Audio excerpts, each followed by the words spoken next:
What is going on? Welcome to Heaven on Earth Astrology. I'm Michael, the Leo Mystic. This is where we observe the rhythm of the heavens to speak the language of the soul. Something we obviously do practically in the Heaven on Earth community if you want to learn how to speak the language of the soul, how to embody these cycles. So check out the link in the description below. It is the astrological forecast for the 12th of December until the 18th of December.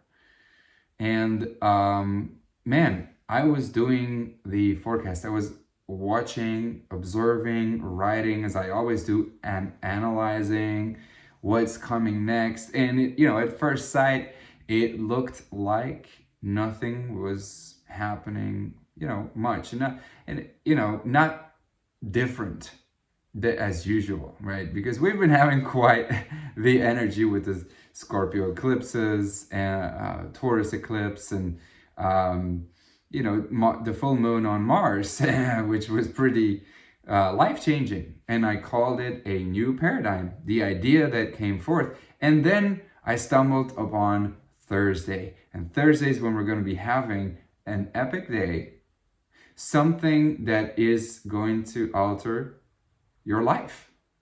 Now, it's not going to be something we physically see in this moment because, as usual, everything is a pattern, and a pattern is energetic, which is funny now that I speak this out because pattern, pater, is the father, and father is a pattern, which is energy. And let it be the patriarchy that condemns energy, condemns spirituality, right? So anyway, and material is mother, is the mater. It's like the mother energy. So anyway, it takes a while for these patterns to manifest into matter. And so that's exactly what's going to happen. And I'll talk about it very in depth in just a second. First, let's start with Monday. Sun is still in Sagittarius.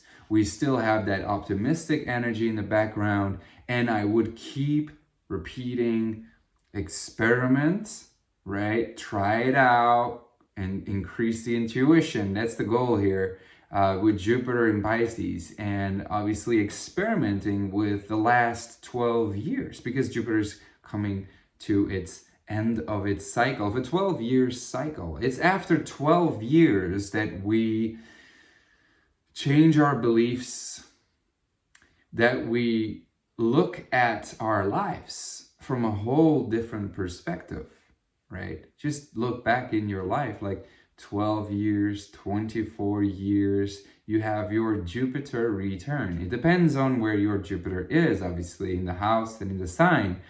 And so depending on those themes, right, whether it is in the 9th house of traveling, of, what spirituality is, versus Jupiter in the 4th house, what your beliefs are around what safety is, what the home is, etc., etc.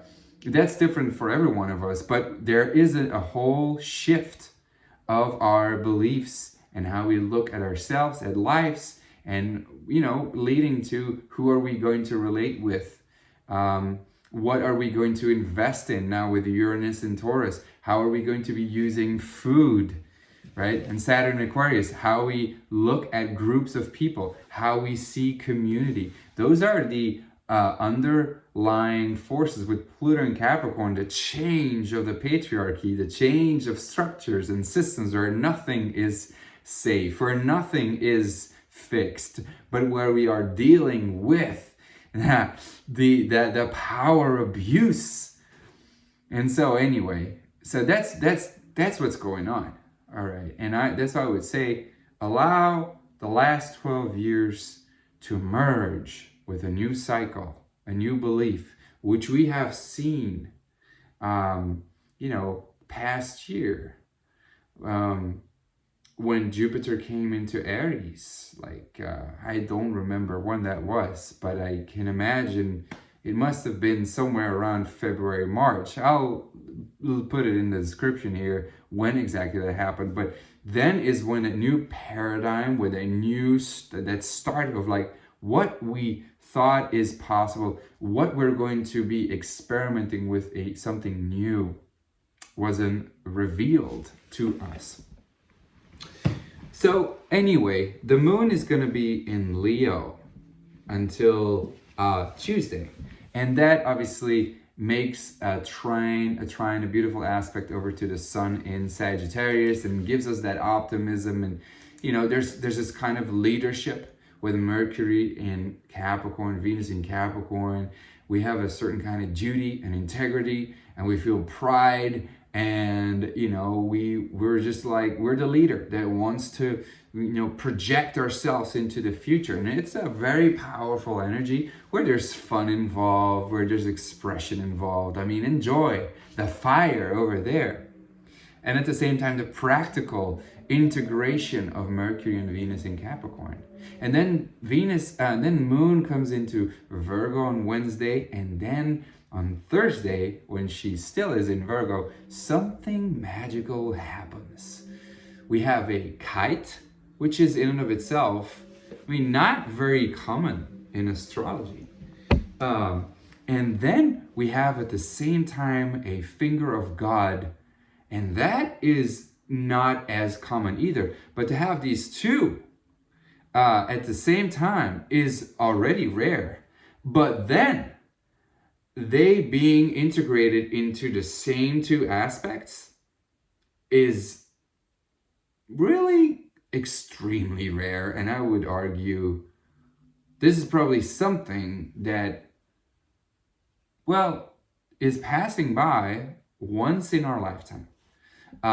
What am I talking about here? We have this, first and foremost, a kite, which is a kite. What is a kite? It's like when you have this sailboat or a catamaran, you have this, the sail, right? And where the wind blows in, and just like when you are, blowing wind in it, it goes so smooth. But the thing is that this very beneficial energy, as they say, it can only be used if there's wind, and if you put something into action. And that's the key thing here I really want to emphasize. Now, the beautiful thing is that there's also a finger of God that is going to be a faded aspect that is pointing to that same. So like, it's as if that kite is being activated by God.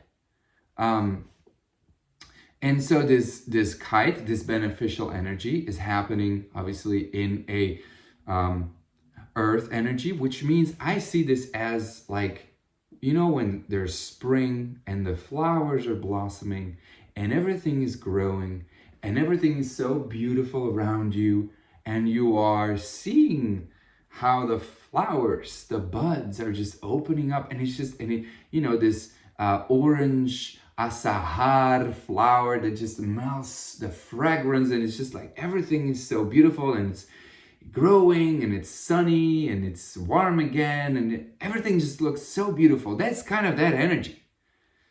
Matter is growing. There are buds opening up, and that is that same field. It's kind of like feng shui-ish on earth in your life. That's how you can look at this energy that is down there.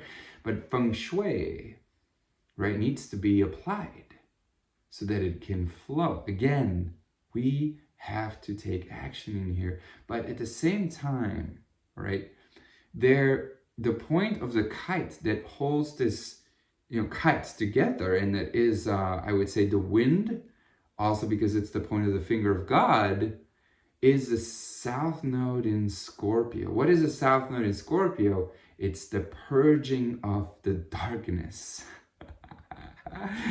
In other ways, God is putting its finger on our past, our karma, bringing in people from past lives that we have a karmic relationship with, fears,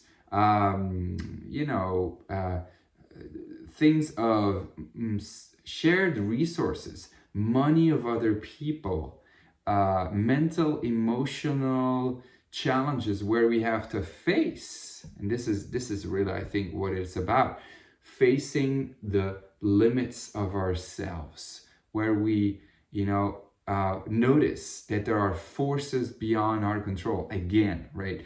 So, but the purging of something, we are still in a Sagittarius month that started on a dark moon in Scorpio. So the dark energy, the negative forces, the intensity of energy is just there. But now, in order to help us, I mean, it's always to help us, but to help us activate the new paradigm, all right? So I want you to observe right now in your life, what am I currently struggling with so much, but at the same time, I see something growing. I see it's so obvious in my environment that this is the cause of intensity, and it is something in your personal life, because Southern is Scorpio, that is a key point of this kite and the finger of God. It's pointing to Mars in Gemini. What is that doing? Are you aligning your words and your deeds? And that's the question you should be asking yourself. In other words, your ego. Are you doing that? And Mars is retrograde. The beautiful thing is, we are reflecting on it. It is in our face, and it is something we started. It has to do with a theme that started 2 years ago. So it's related. Are you aligning your words and your deeds?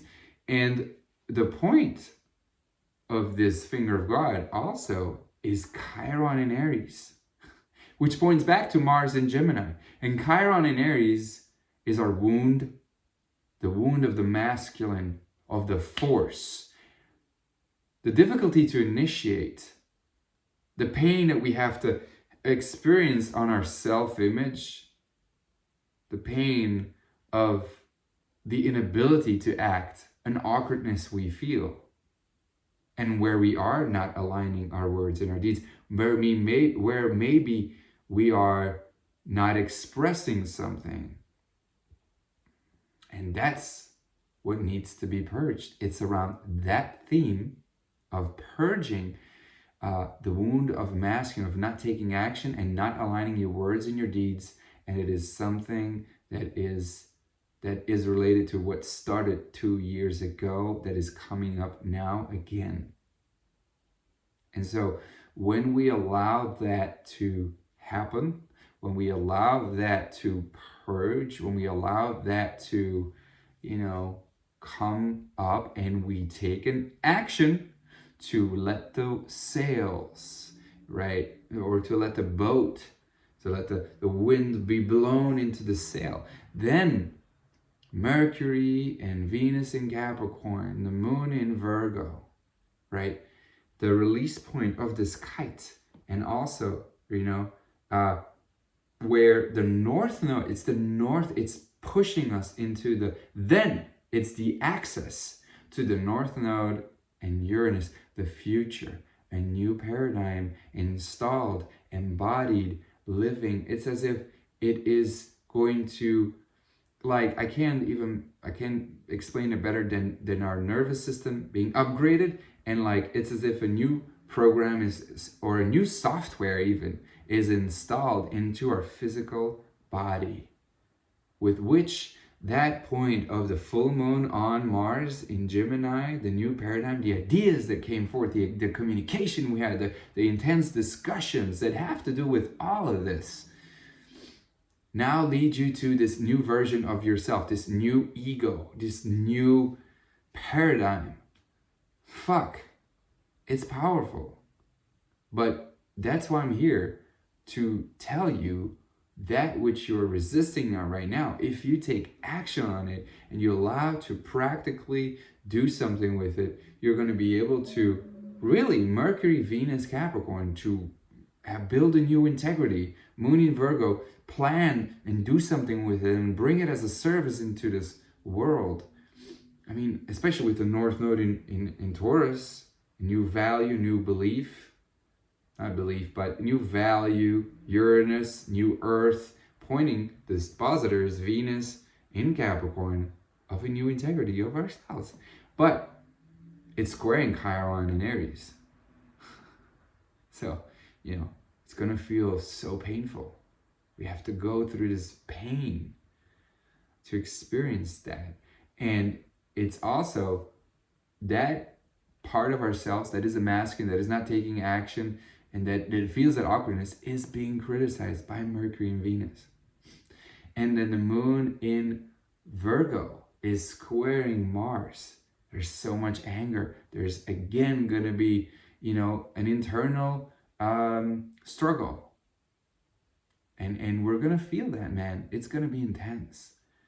And if that's not all, we also have a couple hours later, a last quarter square of the moon to the sun. And that's all involved on Thursday. That's insane. There's so much happening. If you refine it and you know all these things, you can make something epic happening. What's this last quarter square about? It's an analysis. Remember where I said with this new moon in Sagittarius, when I talked about what gives me meaning in life, what am I aiming for in life? Just for a second, what am I going to embody and experiment? Now is that crisis in consciousness coming. How am I doing that? How should I be doing that? How am I actually already aligning the practical steps on my daily routine, health-wise even too, and in my work? How am I aligning these actions and my words and my beliefs even? And how is it playing part with these last 12 years that I'm releasing right now and changing and morphing? It's just right now is when the structure is being built for the next 12 years of your beliefs, that upgrade of that nervous system. And it's a train you don't want to miss. It's a train you want to hop on. And I mean, this is an opportunity in life. I feel big time. And in a way, because of this finger of God aspect that is going to create that tension, it might happen by itself. But don't take that for granted, because a kite, that integration aspect of doing something with it, is your action, your contribution. You're going to experience a fated, like, the purging of that ego, but what you do with it is your part, right? And you don't want to let others do it for you. And that's how you, North Node Taurus, step into your value, Venus in Capricorn, of a new integrity, a new mature self, period. Establishing yourself in society. Linking that philosophy to your environment. That's how the flow goes. That's how we relate with one another. That's the key to a happy, healthy life. To bond with others. And to interact with our belief systems and make something happen. Create something together. And then we can feel constructive, right? That's my wish for you this week. It's a lot to process, but when you get it, it's gonna change your life. So much love. See you next week. Sat Nam.